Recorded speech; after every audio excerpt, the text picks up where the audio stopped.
So good evening everyone, and sorry for the in-between delays for some days because I had some issues, and sorry for that.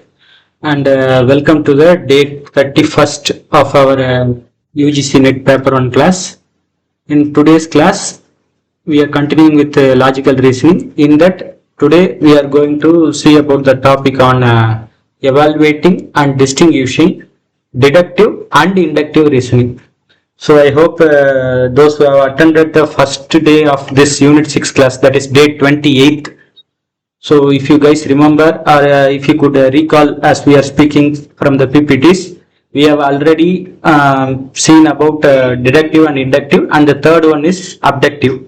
So here in today's class, we will be focusing on deductive and inductive. We will be more likely recalling everything what we have seen in that 28th day of our class. So this is more like a re-evaluation. That's why I have said it is a very shorter class today. So moving on, today we are seeing this, and again I am repeating whatever I said in those class. I am repeating everything here. So first of all, deductive reasoning. What is a deductive reasoning? So we are deducing or deducting. That means we are removing anything, like you just remember the sculpting of a statue. You are removing the unnecessary or irrelevant parts so that you are arriving at a very scaled down or narrowed down your own perception or which result you want to arrive at. So in sculpting, we want to see we want to sculpt a particular shape of a statue. So we are removing, we are deducting, or we are deducing the irrelevant parts so that we can appear or arrive at the necessary shape. So here in reasoning also it is the same, deductive reasoning. So in deductive reasoning it involves drawing specific conclusions based on general principles or premises. So we have already seen what are premises in the first day of class itself. Please go through that PPT when you have time. And so here we are given certain statements or premises, and based on that statements we are drawing specific conclusions. So it is a logical process in which a conclusion is derived from a set of premises or assumptions. See here, not a single premise, it is a set of premises or assumptions. So the reasoning starts with general principles or premises that are assumed to be true. So already well established true principles or premises we have, so that based on that we are starting our reasoning from that statements. Then specific conclusions are drawn based on these premises. So the key characteristic of deductive reasoning is that if the premises are true, then the conclusion must necessarily be true. So that is the thing. So if the premises are true, we can solidly say that the conclusion must also be true. So it moves from general to the specific and follows a structured and formal pattern. So here it follows a structured and formal pattern. So there are certain stages. So what are all those stages? Please see the bold letters. Premises, logical structure, application of rules, certainty. These are the 4 stages of deductive reasoning. First is premises. So this premises is common. We can say it as common to both deductive and inductive. So here, what are premises means, deductive reasoning begins with one or more premises where statements or arguments given, so which could be general statements or principles that are assumed to be true. So based on that premises or statements, we are starting to draw the conclusions based on that premises. Next is a logical structure. So we follow a certain pattern or structure. So these premises are connected through a structured logical framework often represented as a syllogism or a series of statements leading to a specific conclusion. So in the upcoming next few classes we will see Venn diagram, but previously in numerical also we have seen about syllogism. So what is a syllogism? It is a interconnectivity of two statements or two premises from which we arrive at a conclusion. So here the logical structure we need to follow. Next is the application of rules. And again, what kind of rules? In particular, logical rules, not any random rules. Whatever assumption or whatever premise we are going through, we have to assume the logical format, or we have to derive at the logical rules, such as modus ponens or modus tollens. We have seen this also in the previous class, but very lightly. So these two are the different set of principles where we apply on those premises through a logical structure and derive a conclusion. So that necessarily follow the premises, because conclusion cannot deviate from the premises content. Next is certainty. So after arriving at the conclusion, we know for sure that the conclusion is very much true or solid. So we are certain about that. That means this given premises are true, then the logical rules are applied very correctly. So these are the four different stages of deductive reasoning. So first is premises, then logical structure, and then application of rules, and then certainty.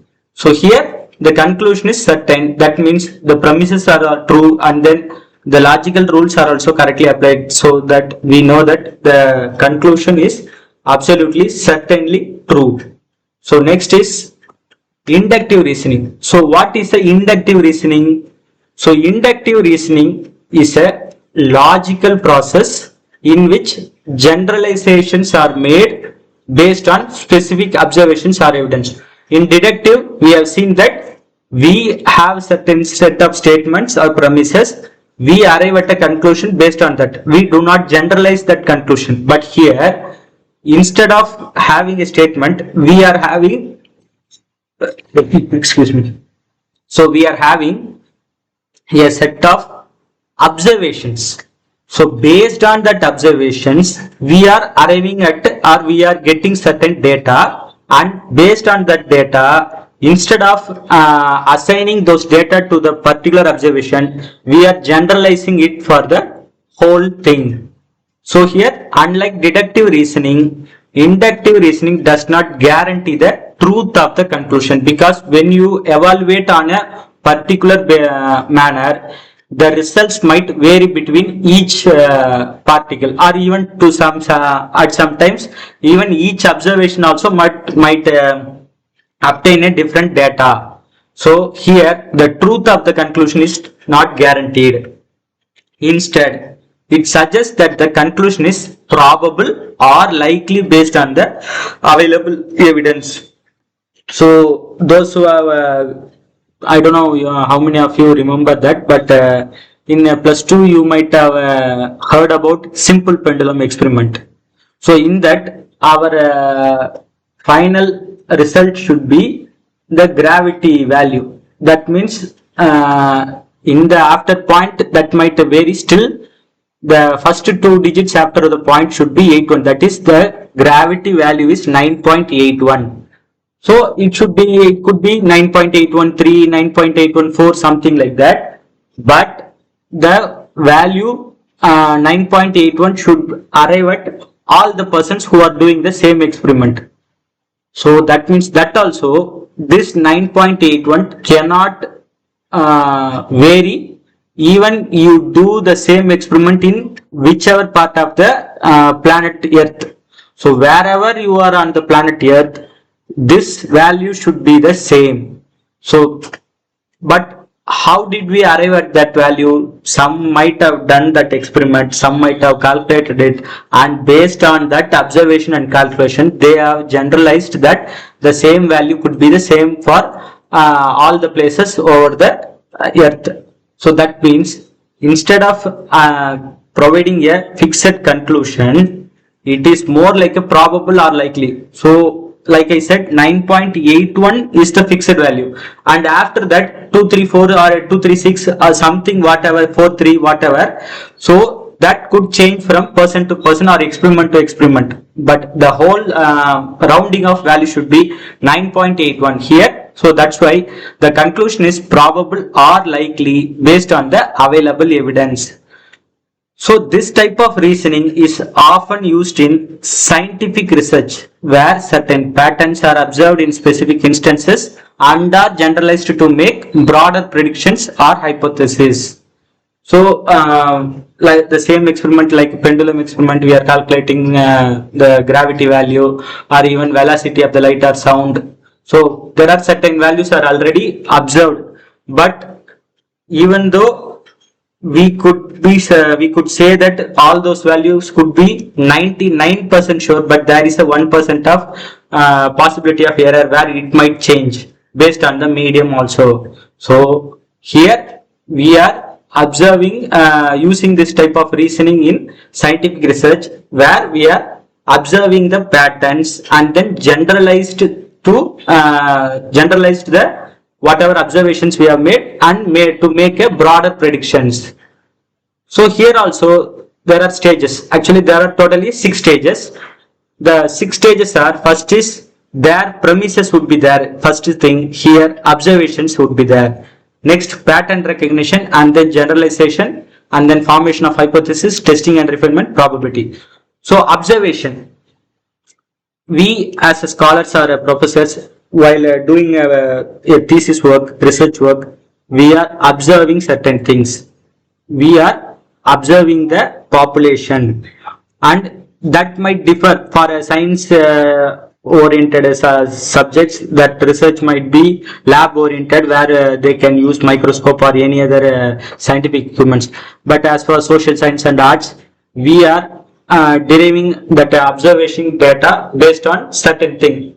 So first we are observing the population. Inductive reasoning starts with the specific observation or evidence obtained from particular instances. Then we are trying to find the pattern.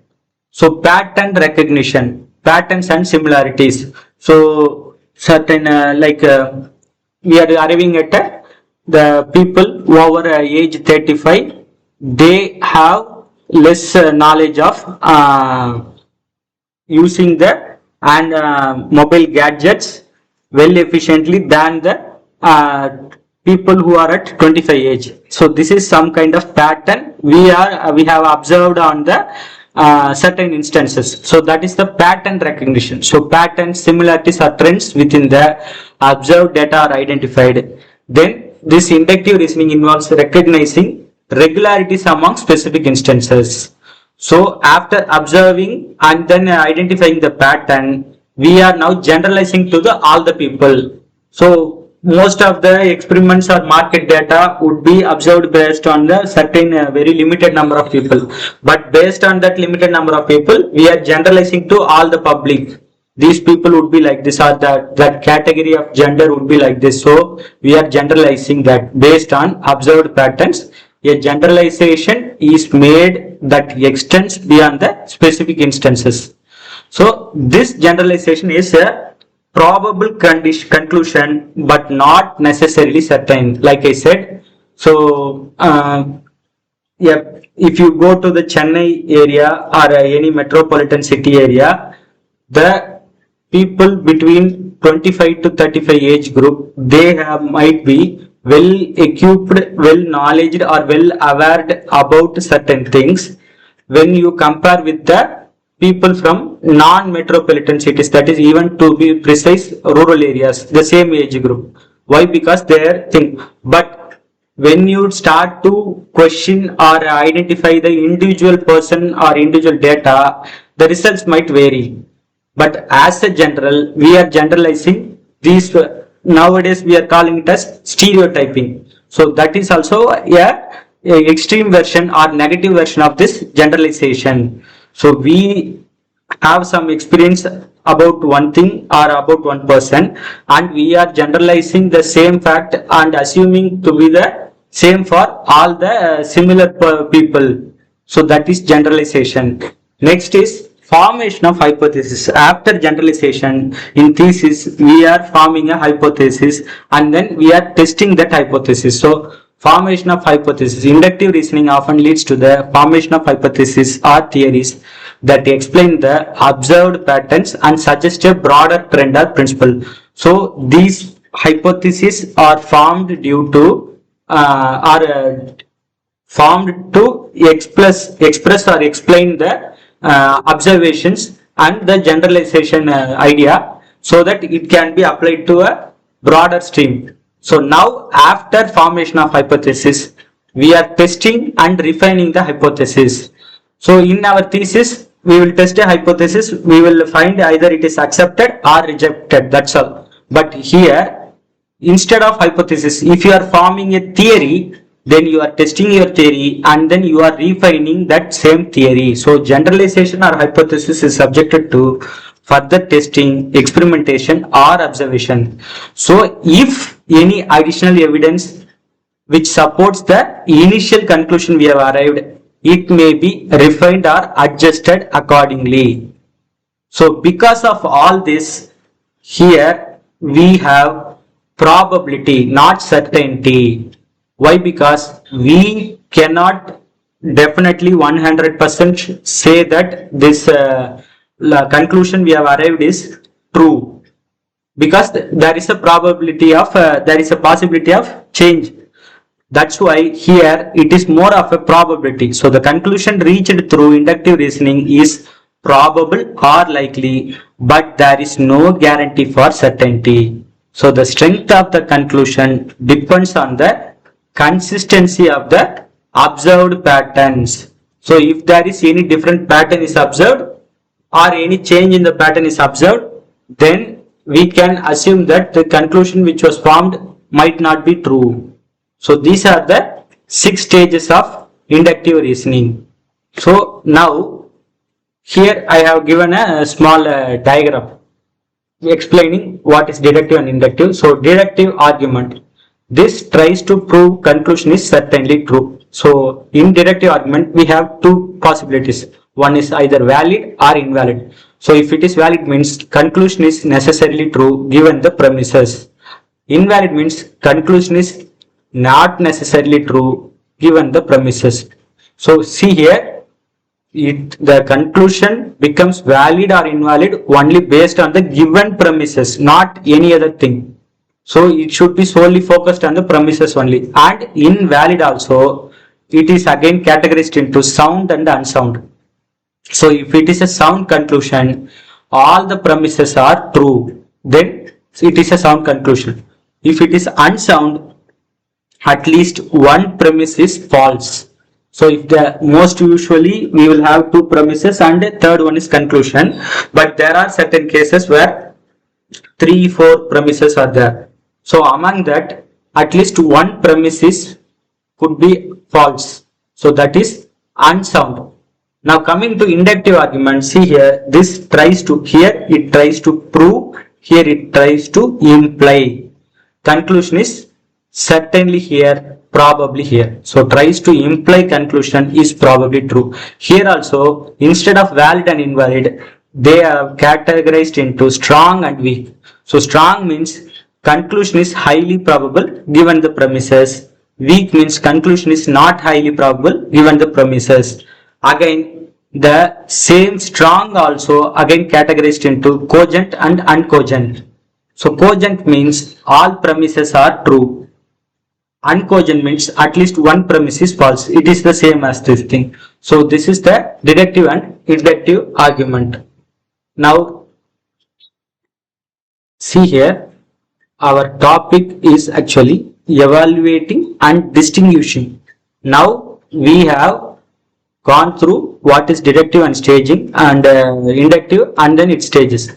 Now how we can evaluate and distinguish. So here are certain aspects they are given. Actually in the bibliography I have given certain link. Those websites have different kinds of aspects, you go through that, but these are the common thing. So as for the deductive and inductive, nature of reasoning is, for deductive it moves from general to specific, and Here for inductive it is reverse, specific to general. Next is certainty of conclusion. So here in deductive provides certainty in the conclusion. If the premises are true, the conclusion must be true. But here in inductive reasoning, it offers probability in the conclusion. So the conclusion is likely but not necessarily certain. Next, logical structure. So it follows a structured and formal logical pattern. But here it has a less structured logic, allowing for more flexibility. Like I said, it could be formed for different, assume a tree growing with many branches. So here this could be called as a coconut tree or palm tree, like it goes straightly. But here we can assume any other different tree, banyan tree or something, அதாவது ஆலமரம் எப்படி இருந்தா. So அந்த மாதிரி கிளைகள் வந்து போக possibility இருக்கு. So it allows for more flexibility. So use in everyday life.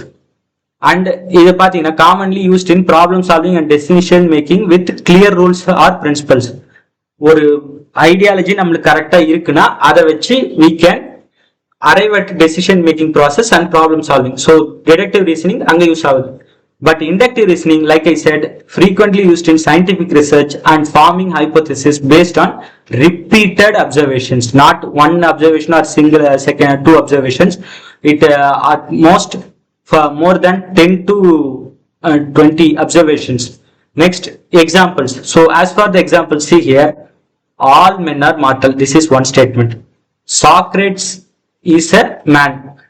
So therefore, conclusion, Socrates is mortal. So that's how we are arriving. This is the deductive reasoning. As for the inductive reasoning, every observed instance of a phenomenon. So if you are observing the sunrise every day for 1 month, you might find that the sun might be moving from north to south or south to north based on the month you are observing. So it is a movement of sun. It will be rising from east only, but from your point of view, the position of sun might vary if you observe for the whole month.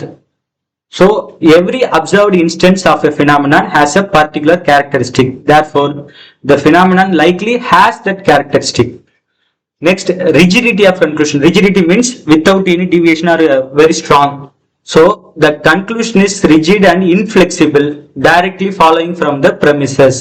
So that is in deductive reasoning. As for the inductive reasoning, the conclusion is more flexible, subject to change based on additional observations or evidence.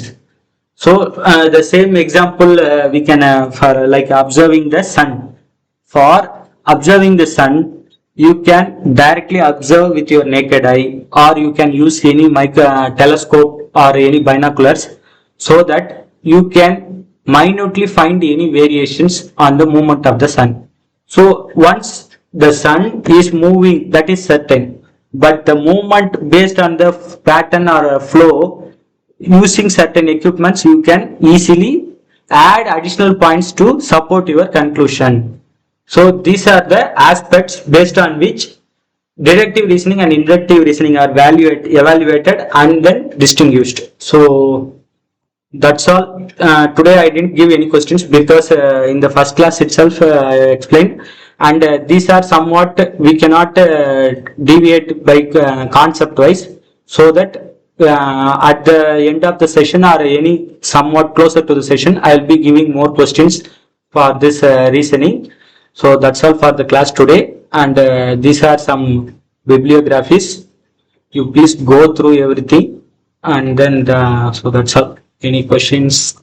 Thank you.